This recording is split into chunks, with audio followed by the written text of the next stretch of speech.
CEO of GISBH and wife remanded for 7 days to assist in investigation.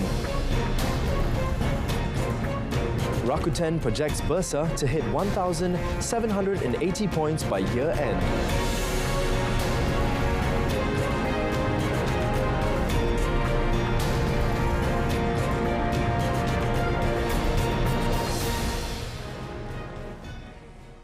Good evening and salam Malaysia Madani. My name is Daryl Baptist and you are now watching Malaysia Tonight.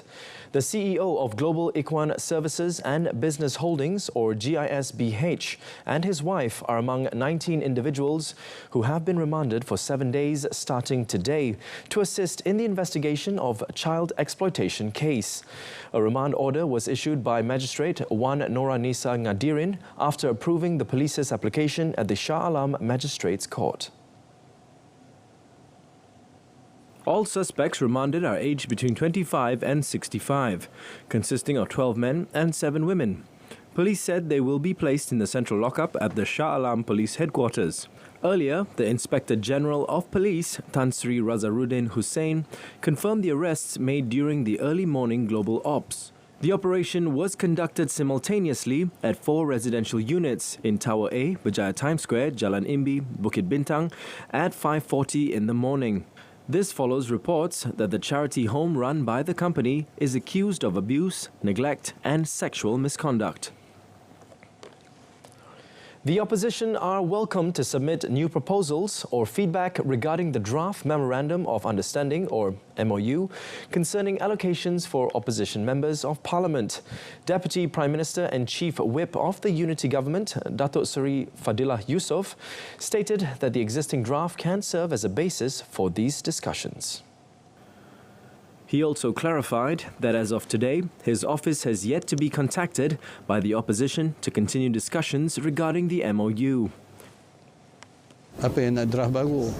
Draft yang dah ada itu asas untuk kita berbincang. Dia tak nak draft yang ada tadi. Dia kena kemukakan lah. Maklum balas tapi mereka dah buat kenyataan, mereka menolak. Jadi bila menolak, okeylah kita terima tolakan itu. He said this to reporters after the opening ceremony of the International Social Security Management Conference 2024 in Kuching today. On 16th September, the Unity Government revealed 2 jointly drafted MOUs drawn up as evidence of transparency in negotiations regarding allocations for opposition MPs. The Chief Whip of Peringkatan Nasional, Datuk Seri Taqiyuddin Hassan, has reported to have requested the Unity Government to provide a new draft MOU and to establish a special committee for the government and the opposition to discuss the matter. The government will look into the need, including the budget, to bring back important historical documents and artefacts still abroad. Deputy Prime Minister Datuk Sri Dr. Ahmad Zahid Hamidi said that this effort involves quite high costs and the matter will be presented to the Cabinet for appropriate funding. Harganya mungkin mahal. Inilah yang dimasukkan supaya bahan-bahan ini dapat dibawa balik ke Malaysia untuk dijadikan sebagai bahan sejarah, sebagai bukti. Dan memang keperluan ini sangat mendesak, bukan hanya bahan-bahan sejarah yang berbentuk artifak, ya, tetapi banyak dokumen-dokumen yang pada khidmat saya masih terdapat di luar negara. Bukan hanya dicuri, tapi ada yang dirampas, ya. Ada yang dibawa sebagai dokumen yang sulit, yang dibawa oleh pegawai berkenaan, ya, cara peribadi ataupun cara resmi. The Deputy Premier added that the government is also ready to negotiate with any party to ensure that the national artefacts can be brought back home. According to Datuk Seri Dr. Ahmad Zahid, the materials are believed to still be in the offices of former colonizers, museums, or possibly in private holdings. On another matter, Datuk Seri Ahmad Zahid said the government will consider long-term efforts for the care of trees, especially older ones, without relying solely on cutting them down. Datuk Sri Dr. Ahmad Zahid said there is coordination between the federal and state governments through local authorities to examine how to care for and preserve older trees with high value. Namun dari segi practicality-nya kita harus melihat bagaimana usaha-usaha secara jangka panjang dapat dibuat untuk tidak menebang tetapi menggunakan kaedah tertentu untuk pokok itu terus ada di sana dan tidak memberikan mudarat kepada masyarakat yang berada di sekitar ataupun mereka yang melalui kawasan berkenaan. The Deputy Premier was commenting on the incident in Georgetown, Pulau Pinang yesterday, where uprooted trees crushed a car, killing a man and his daughter, who were tourists from China. Earlier today, the Fire and Rescue Department said it received 2,575 emergency calls related to fallen trees between January and July this year, with Selangor recording the highest number. All public university administrators have been directed to admit students from poor and disadvantaged backgrounds and defer their registration fees. Higher Education Minister Datuk Seri Zamri Abdul Kadir stated that this initiative aims to ensure financial barriers do not prevent capable students from pursuing higher education. He also emphasized that universities must facilitate early financial aid through the National Higher Education Fund Corporation, or PTPTN, for those in need. He expressed that he doesn't want talented students to miss out on universities due to financial constraints, as he himself came from a similar background. He further emphasized that financial difficulties shouldn't prevent anyone from pursuing higher education. Datuk Sri Zamri said this through a Facebook video featuring a discussion with MARA chairman Datuk Dr. Ashraf Waji Dusuki. The minister noted that PTPTN is currently providing advance funds to assist students with their registration. The movement of the People Suara Rakyat Suara Keramat from Reform to Malaysia Madani event to be held tomorrow would recall all the pains and struggles that Datuk Sri Anwar Ibrahim, his family and supporters had gone through. Parti Keadilan Rakyat Keadilan Vice President Nurul Izzah Anwar noted that the gathering will bring participants back to the memory of the struggle that began in 1998. The gathering will also bring the voices of stakeholders who previously succeeded in bringing the reform movement to the point of establishing a room for cooperation between rival political parties to form a unity government. Selalunya tak dapat dibaca dalam buku-buku sejarah, maka kita membawa ke depan supaya dapat menjadi sebuah asas kepada pembinaan masa depan yang lebih utuh, lebih kuat dan lebih insya-Allah merentasi cabaran dan salah guna kuasa. 20th September was the moment the reform movement began in 1998 with a large gathering at Dataran Merdeka. The gathering succeeded in bringing together all the people from all corners of the country, forming a new political party, Parti Keadilan Rakyat, or PKR, or the People's Justice Party. Menyediakan juga ruang untuk rakyat menyuarakan pandangan mereka. Kerana kita tahu pada bulan Oktober, 18 Oktober, Perdana Menteri akan membentangkan belanjawan. Sudah pastilah input-input seperti ini akan memberikan suatu pandangan yang terus daripada akar umbi.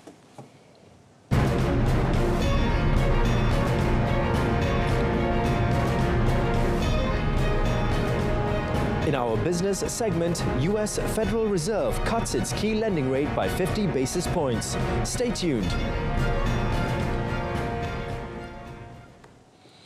But before that, the Malaysia Agriculture, Horticulture and Agro-Tourism Exhibition, or MAHA 2024, which entered its 8th day today, has exceeded the set target of 3 million visitors. According to Agriculture and Food Security Minister Datuk Seri Muhammad Sabu, this is a very encouraging development as it indicates that the people are getting more interested in agricultural and animal husbandry sectors. Orang ramai saya berpuas hati. Makanan laku banyak, Dijual saya berpuas hati. Yang lebih berpuas hati iaitu jualan tanaman dan ternakan. Ini menandakan hasrat Kementerian Pertanian dan Keterjaminan Makanan supaya rakyat terlibat dalam pertanian, penternakan dan sebagainya. The minister said this during an interview on Selamat Pagi Malaysia program in MIPS, Serdang. With the theme of Harvesting Hope, Building the Future, Maha 2024 is the biggest agricultural exhibition in the Southeast Asia region that features 48 segments of exhibitions and sales, which include Kingdom of Fruit, Herbs and Vegetable Site, Fisheries Site and Mechanization Site. Pharma Niaga Berhad, a subsidiary of the Lembaga Tabung Angkatan Tentera, or LTAT, has launched the first insulin and vaccine manufacturing facility in the country. Defence Minister Datuk Seri Muhammad Khalid Nordin said that this facility will ensure the reliability of the country's medicine supply. Elaborating further on the matter, the minister noted that Pharma Niaga's ability to export these medical products to meet international demand will directly benefit LTAT. Pharma Niaga sebahagian daripada ekosistem dalam LTAT, maknanya kejayaan Pharma Niaga akan membolehkan LTAT menerima keuntungan. Maknanya jangan lupa bayar dividen.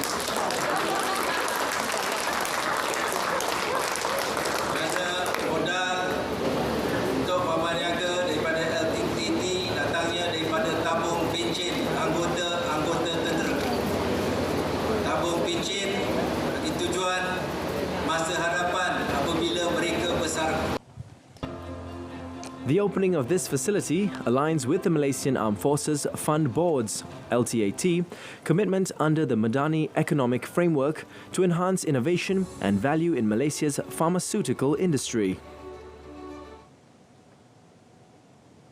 Brokerage firm Rakuten Trade Sendirian Berhad anticipates that the FTSE Bursa Malaysia KLCI, also known as FBM KLCI, will rise to 1,780 by year-end, an increase from July's estimate of 1,730. This positive outlook is attributed to strong institutional and foreign interests, positioning Bursa Malaysia as a leading performer in the ASEAN region. Head of Research Kenny Yee said the confidence is based on a 16.8 times price-earnings ratio premised on 16% earnings growth projected for 2024.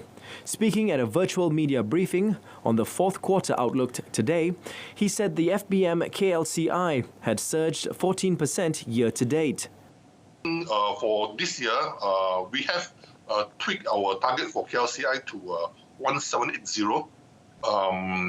Based on 16.8 times PE, that is our 5-year historical average, all right, premise on 16% earnings growth. He said there has been an influx of foreign funds, usually targeting the top 10 companies within FBM KLCI. The 1,780 level is certainly achievable, he added, moving into the final quarter, which is the second best performing after the first. He noted a 10% clawback of the foreign portion may generate approximately 20 to 30 billion ringgit back into the local bourse. The US Federal Reserve, commonly known as the Fed, has cut its key lending rate by 50 basis points, the first time in 4 years. The aggressive move was driven by subdued inflation and a weakening labour market. The decision by the Federal Open Market Committee, FOMC, marks the beginning of a cycle of monetary policy easing in the US. However, Bank Muamalat's chief economist, Dr. Muhammad Afzan Nizam Abdul Rashid, expects that Bank Negara Malaysia will not follow the Fed's move in the upcoming Overnight Policy Rate, or OPR, meeting. Yesterday, Indonesia's central bank also surprised the market by lowering its interest rate by 25 basis points to 6%. The market is awaiting the Bank of England's decision ahead of its interest rate announcement tomorrow, which is expected to remain at 5%.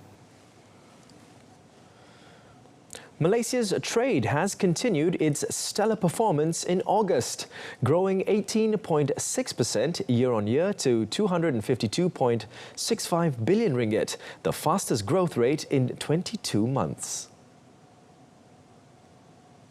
According to the Investment, Trade and Industry Ministry, or MITI, exports continued its growth momentum for the fifth consecutive month, rising 12.1% to 129.16 billion ringgit, while imports expanded by 26.2% to 123.49 billion ringgit, marking the 52nd consecutive month of trade surplus since May 2020.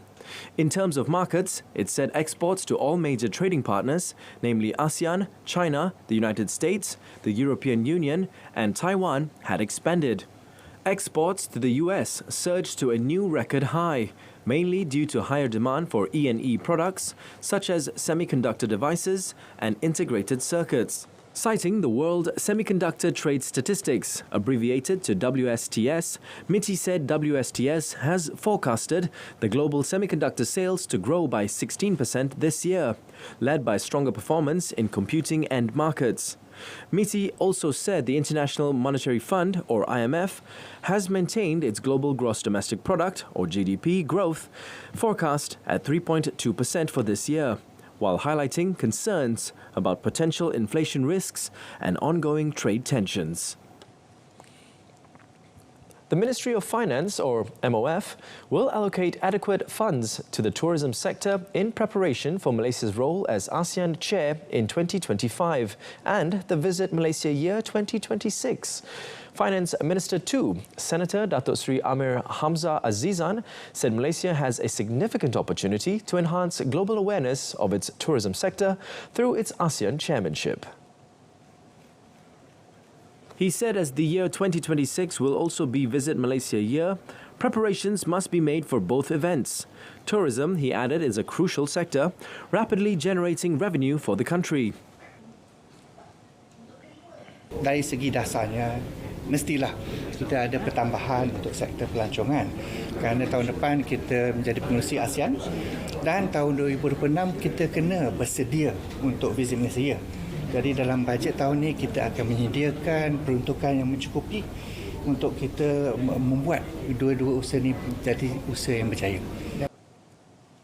He said this to reporters after a meeting with Terengganu tourism stakeholders regarding the 2025 budget at the Terengganu Museum today. He added that while discussions on the tourism sector were held in Terengganu, MOF would incorporate insights from the engagement session to enhance tourism nationwide in next year's budget. Datuk Seri Amir Hamzah also shared that during MOF's 9th engagement session with industry players, there were requests to tailor financing infrastructure more appropriately for tourism sector stakeholders. Now, according to Capital A Berhad Chief Executive Officer Tan Sri Tony Fernandez, AirAsia is planning to expand its network in Indonesia, particularly in East Nusa Tenggara, the southernmost province of the country. Papua will definitely be there. We're starting first with East Timor, and we will eventually get to it. Well, as soon as they give us the permission, we'll start. Is it possible by the end of this year? I don't think so. I think more like next year. Tan Sri Tony said that AirAsia recently launched flights to Labuan Bajo, which have been highly successful, and now they want to do more in Nusa Tenggara Timur, or NTT, and offer direct flights to eastern Indonesia from ASEAN, along with some domestic routes. He mentioned discussions with Pak Luhut, the Coordinating Minister of Maritime Affairs and Investment, regarding the reopening of Belitung, while also considering Semarang, Pontianak and Palembang. The Capital A CEO stated they will proceed with their plans once the necessary approvals are received. As of June 2024, Indonesia AirAsia operated 33 routes, 8 domestic and 25 international, carrying 1.7 million passengers.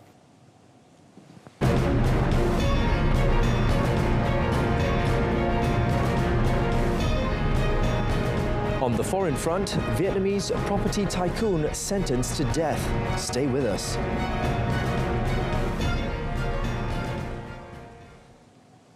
Taiwan's cabinet spokesperson warned people to pay attention to fake online information to the detonation of thousands of pages targeting Hezbollah in Lebanon after a Taiwanese firm was linked to the production of the devices. Speaking to reporters on Thursday, Taiwan Li Hui-chi said national security units are watching online rumors suspected of originating from abroad that seek to maliciously link Taiwan's government to the case. Li reiterated that pages exported from the island do not have a problem with exploding. Taiwan-based Gold Apollo said it did not manufacture the devices used in the attack and that they were made by a Budapest-based company which has a license to use its brand. Iran-backed Hezbollah has vowed to retaliate against Israel, which has not claimed responsibility for the detonations that killed 9 people. The two sides have been engaged in cross-border warfare since the Gaza conflict erupted last October. A Vietnamese property tycoon sentenced to death for fraud totaling $27 billion went on trial Thursday in a linked case accused of money laundering. Truong Mai Lan, chair of major developer Van Tin Pat, was found guilty in April of swindling cash from the Saigon Commercial Bank, or SCB, over a decade in one of the biggest corruption cases in history. Lan and 33 other defendants were brought to the court in Ho Chi Minh City early Thursday in a convoy of police vans as more than a dozen fraud victims waited outside demanding to be let into the hearing. Security was tight as Lan, wearing a face mask and flanked by police officers, sat down for the start of a month-long trial in which she and her co-defendants face new charges of money laundering, illegal cross-border trafficking of cash and fraud. Around 36,000 people have been identified as victims of the SCB fraud, which shocked the communist nation and prompted rare protests from those who lost their money. State media reports said Lan and her associates stole around $18 billion by taking assets from SCB and issuing bonds between early 2018 and October 2022. Dozens of victims in the case held protests in central Hanoi this week, demanding authorities help them get back their money. Australian police said Thursday they had busted a drug trafficking ring dubbed the Commission that brought more than a ton of cocaine into the country in just a few months. 6 men aged between 25 and 34 were arrested in raids that turned up more than 30 kilograms of cocaine, including 20 kilograms that had been stuffed in a bag and tossed over a fence. Police alleged this was a mere fraction of the total supply, alleging the group had shifted 1.2 tons of cocaine between February and July this year. Police claimed that the street value of the drugs was about $1 billion. Organised crime detective Peter Foh said the group had played the role of government, bank and economy to Sydney's criminal underworld through an ambitious pace of cocaine imports. The raids did not appear to be linked to the recent arrest of the alleged criminal mastermind behind the encrypted Ghost app. In that case, a 32-year-old Australian man allegedly designed an encrypted channel for foreign criminals to arrange drug deals and contract killings.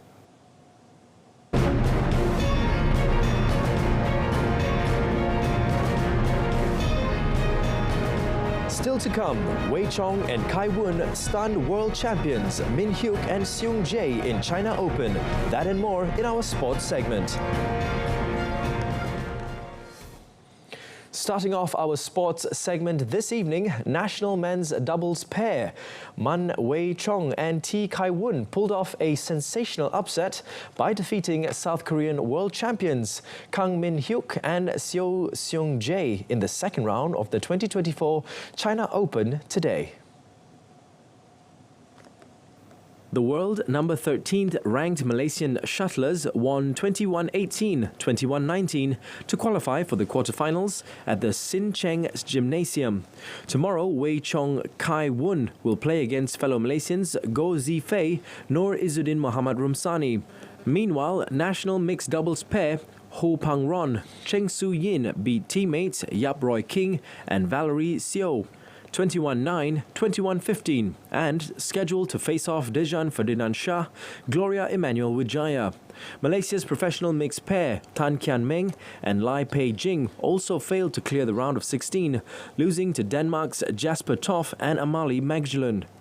18-21, 18-21. Malaysia's sole representatives in women's doubles, Pearly Tan and M. Tina, were also shown the exit in round 2 when they lost to China's Li Yijing, Luo Shu Min, 16-21, 18-21. Moving on to tennis, number 2 seed Ludmila Samsonova crashed out of the Korean Open on Wednesday after a 6-4, 6-2 loss to fellow Russian Veronika Kudermetova in the last 16. Playing in her first match in Seoul after receiving an opening round bye, Samsonova made several unforced errors as Kudermetova wrapped up the victory in 1 hour and 15 minutes. Kudermetova made the decisive break midway through the first set and then started the second with another break of serve. The 27-year-old struggled to press home the advantage at times, but finally came good when Samsonova dumped a shot into the net on match point.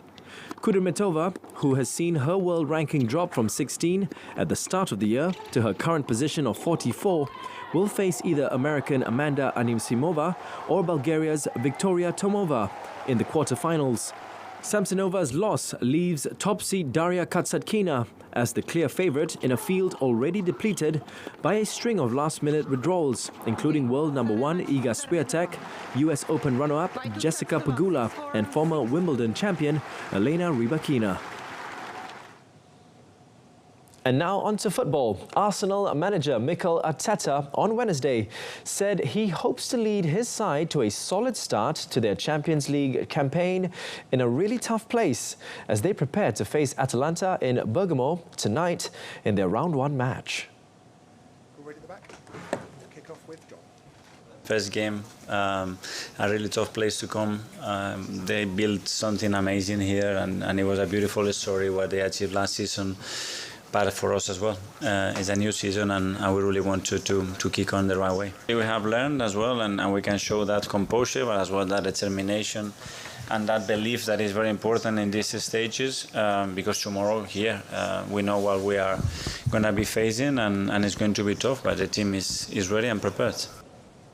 Arsenal will be without captain Martin Odegaard, who suffered a significant ankle injury while playing for Norway last week. The 25-year-old hobbled off during his country's Nations League defeat of Austria in Oslo on September 9th and returned to London on crutches.